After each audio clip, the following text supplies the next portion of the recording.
Ladies and gentlemen, we are here for Monday Night Raw in front of 10,022 people in the JQH Arena. I just want to say that I am a bit ill. I have a cold, I have an infection in my throat, and I'm going to cough a lot. For example, if there's a load of random cuts, that's why. So we start off the show, 7 lane of 62. We start off with the Randall Keith. As you know, because of course the main event is Keith Lee versus Rollins versus Orton. The winner will face Drew McIntyre at Judgment Day. Not Classic Champions. Judgment Day. Hooray! Judgment Day. And each member, each participant will be having a nice little promo talking about the matchup. The first person to have this promo is Randy Orton. He talked about, how much he's annoyed about Keith Lee beating him at Payback. Because I don't think, a better like Randy Orton, the legend killer like Randy Orton, would necessarily like that. So he built up that fact. He talked about the history with Seth Rollins, the infamous RKO when Rollins tried to go through curb stomp and died, but then still won the main title on the same night. It just shows that Orton, did nothing and meant nothing for it. And he ends up the promo saying the fans, promising everyone in the world that things will end differently between him and McIntyre. Kinda, already thinking that he has the match won before it even happened. Egotistical Randall Keith. Yeah! Then we go into a 7 lane of 24/7 segment. Archoman ArchoToo are having a spat backstage. Could be a little bit of fighting. Think of something comedic. That's what's happening. I'm great at this. See? I'm great at this. And Humberto Carrillo, he comes out of nowhere, rolls up R-Truth for the 1, 2, 3. And kills how they go up. Humberto Carrillo snatches the title of R-Truth, pulling it off the waist and quickly running off into the distance. ArchoToo chasing right after him. And R-Truth like, what? My baby!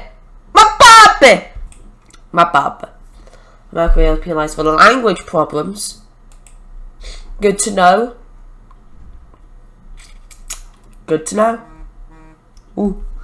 Go on to a 7 lane of 59. Asuka, she talks about the message sent by Natalya last week when she attacked Mickie James. And then after attacking Mickie James, while attacking Mickie James, she issued a challenge for Asuka for a title match, because she wants a title match. And Asuka says that, Natalya has to prove herself. If she proves herself, she might be proven to potentially be ready for Asuka. And then she does a weird dance, because, Asuka does weird dances. She's a crazy fellow. Segmented off 54 in our bout that didn't have much heat and terrible wrestling. Angelo Dawkins defeated Ivar in 9:51 by pinfall with a powerbomb. Is this actually the first match of the card? I'll check that in a sec. If it isn't, then it's done a weird glitch and we've missed the match. But if it is the first match, wow. I thought we've done more matches by now. Anyway, Angelo Dawkins with a 54. Ivar, uninjured, with a 53. Not a situation, got injured. Raw bonus for selling. It was inconsistent. Natural quality is low. Oof. I thought most of this match is just to put Angelo Dawkins on the card. And post-match, 7 lane of 52. The Sweet Profits. Montez Ford obvious outside in the corner cheering them on. And, they're ready. They're looking for people who want the smoke. Because they haven't been able to give the smoke in a little few weeks. and they want to show that they have the ability to give out the smoke. Smoke. Glug glug. Slam. Body bag. Check. Oh yeah, that was the first match of the card. Oh. Pretty so. There we go, segment of 48. An abysmal match. Natalya defeated Sari in 5:48 by submission of a sharpshooter. Sari! She's developmental. Don't know her. I thought, hey, do you want to lose? Cool. Segment of 48. Natalya with a 57. Sari with a 30. Lion did some good work at ringside. Natalya was inconsistent. Epic. Inconsistent. And I think I'm trying to do is I'm trying to make the episodes shorter, since episode 2 went on for, like 30 minutes. So I'm trying to cut it down a little bit. Segment up 66 in a poor match. Shelton Benjamin drew with Ricochet in 10:39 following a double disqualification where Bobby Lashley attacked Ricochet and then Cedric Alexander attacked Shelton. What? Whoa. Shelton with a 59, Ricochet with a 68. Shelton and Ricochet have great chemistry. Ooh, that's nice. That's pretty nice. The gold standard and the one and only. Ricochet was inconsistent. Okay. And post-match, of course, Apollo's alliance of him, Cedric and Ricochet, and the Hart Business, they go in a brawl, they're like attacking, like, punch, punch, punch, punch, punch, slam, punch! And it goes into commercial break. And before we go to the next segment, after commercial break, of the main 48 I got commercial break, it announces, and for next week, a 3-on-3 6-man tag match. Apollo's Alliance versus the Hart Business. If Apollo's team picks up the win, Apollo will be able to get another chance and have a chance to get back his title. Against Bobby Lashley. Basically, if Apollo's team wins next week, he will be able to get a rematch for his title. So yay for Apollo. Or another rematch, since he had a rematch on. He had the rematch? Yeah, he had that rematch on last Raw. Bob. Segment on 64, Seth Rollins' turn to talk about the main event, triple threatness. He also talked about, Randy Orton's history with him.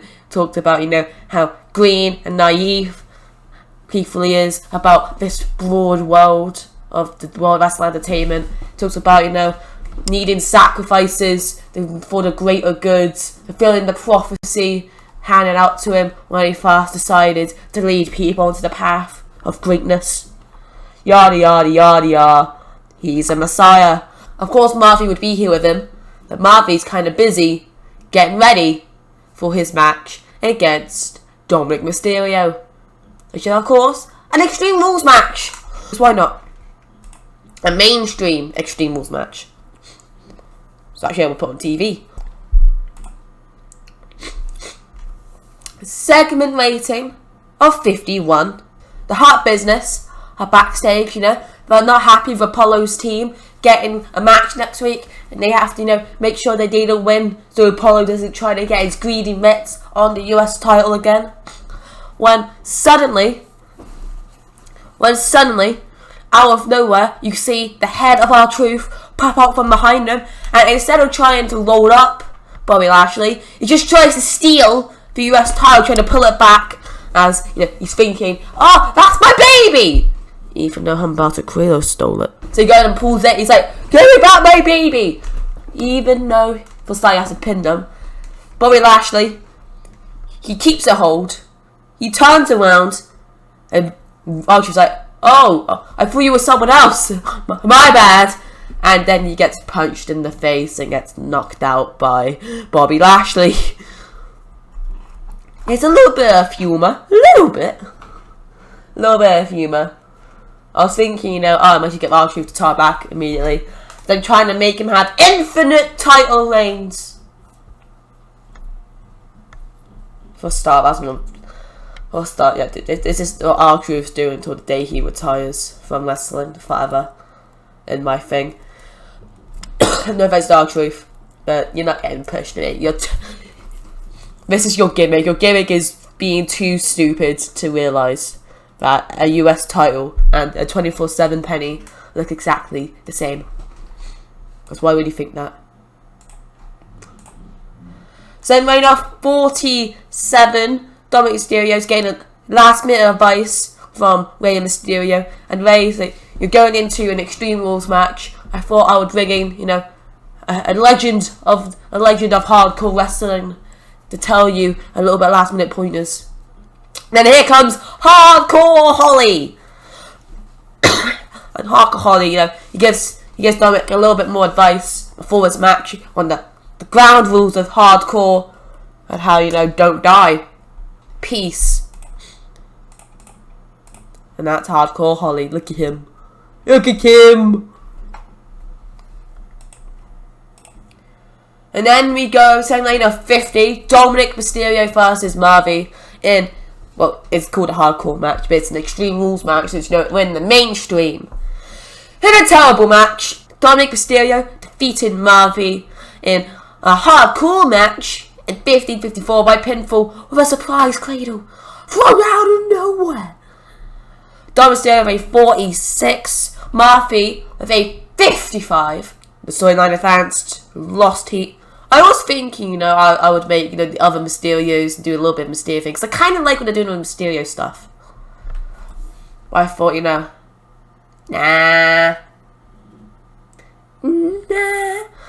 The rivalry's going on for a while. And the fact that they're trying to make it a little bit different is nice, but I'm fully honest, I'm thinking the rivalry might be ending at Judgment Day, depending on if I have any more plans for it. It'll probably be ending at Judgment Day. Segment made of 61, Ruby Riott versus Asuka. And about that didn't have much here in Turbo Wrestling. Asuka defeated Ruby Riott in 13-17 when Riott got disqualified when Natalya and Alana came in and attacked Asuka. That was like, you have to prove yourself. And heels, when they got told they have to prove themselves, they'll just attack the champion. So the champion gets annoyed and challenges them themselves. Because for some reason, instead of actually earning the shot, that's a way that actually works a lot for people. And I find it dumb and stupid. And dumb. And stupid! Ruby Riott was penalised for stamina. Gained heat, that's nice.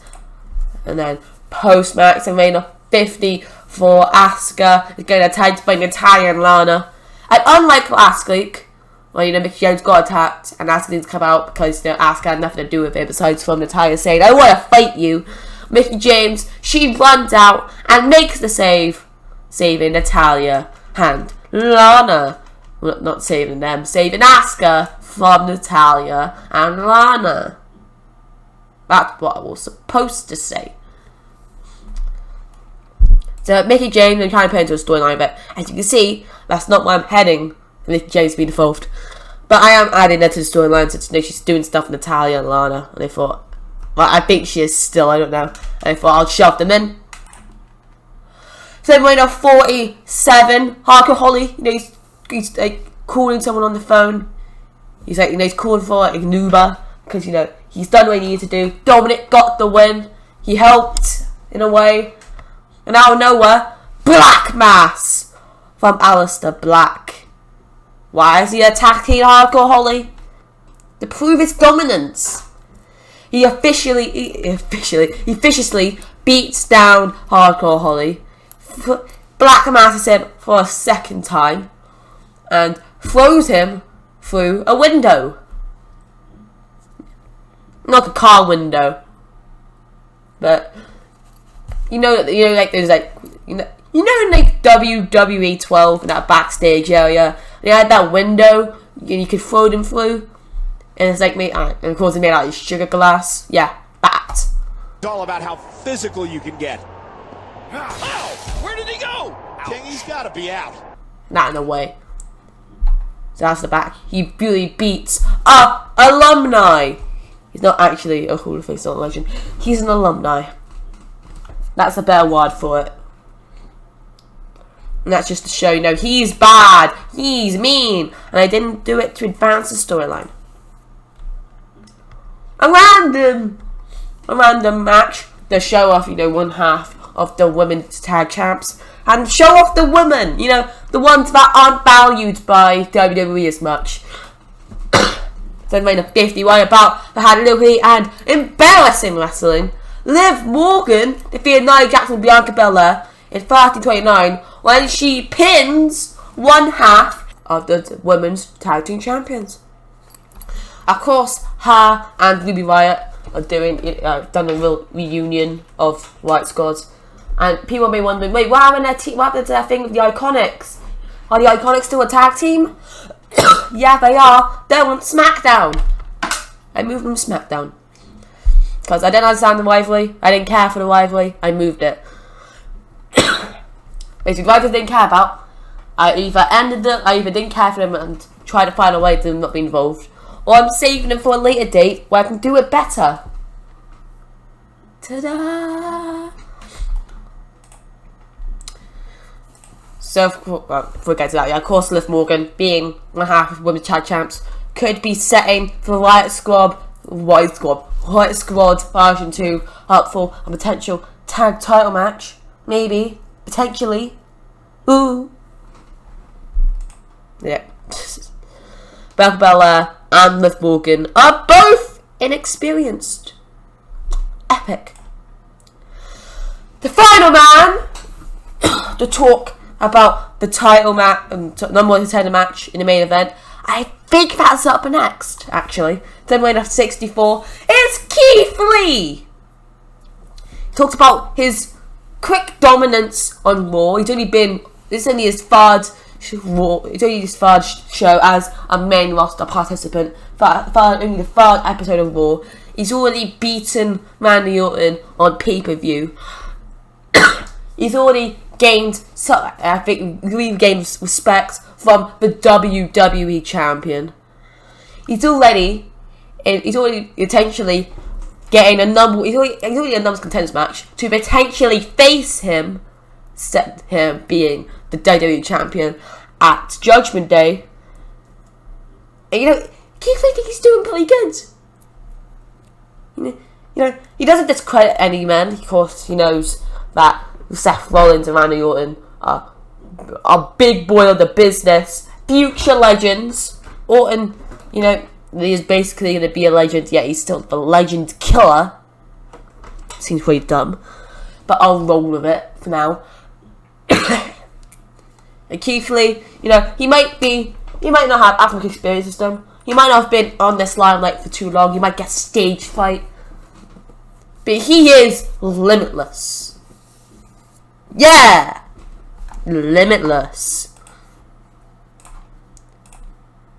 Oh no, that's another segment for the main event. Rollins, he's getting ready for the main event. Murphy's like, I'm sorry I wasn't able to live up to, the prophecy. I'm sorry I wasn't able to commit the sacrifice that could have helped you gain the strength needed to win this match. But I still believe in you, great Messiah, Seth Rollins. I'm not going to do the extension of the protraction Rollins yet. I'm going to build out a bit more. And Rollins, he forgives Murphy. It was hard, getting hit with so many weapons, distractions from Mysterio Senior. And Rollins, he's like, don't fall disheartened though. We will get our revenge on the Mysterio family for, brutalizing you. And, I feel that this church, this path, leaders something is lacking. Ever since we lost the Office of Pain, we have been on receiving end of many ungrateful beatdowns and undeserving beatdowns from the Mysterio family and others. And we need to gain the upper hand once more. Someone else will be joining the church soon. He places a hand on Murphy's head, and then he goes off to do the entrance for the matchup. Second rating of 63. Yeah. And now it's time for the main event. Segment rating of 76. Poor chub. In a good match, Randy Orton defeated Keith Lee and Seth Rollins in 1925 when Randy Orton pinned Keith Lee with an RKO. During this match, we also had Murphy distract Keith Lee.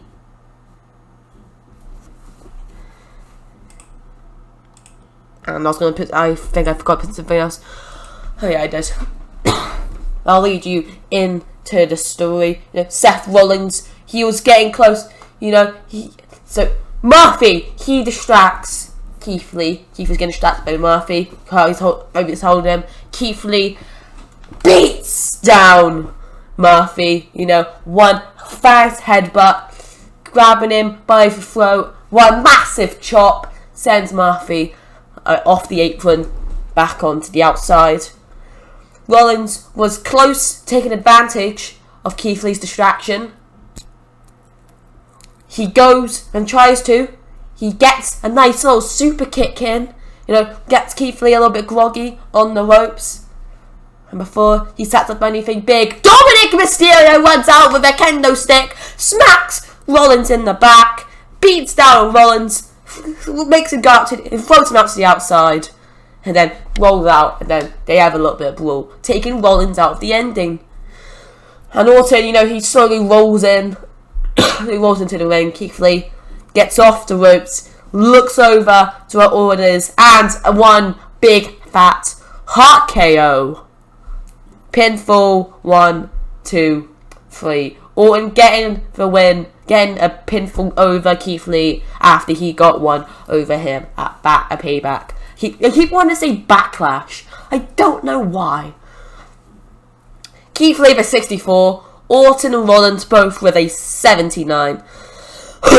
Both storylines advanced because luckily Murphy was there, so I was able to advance those still.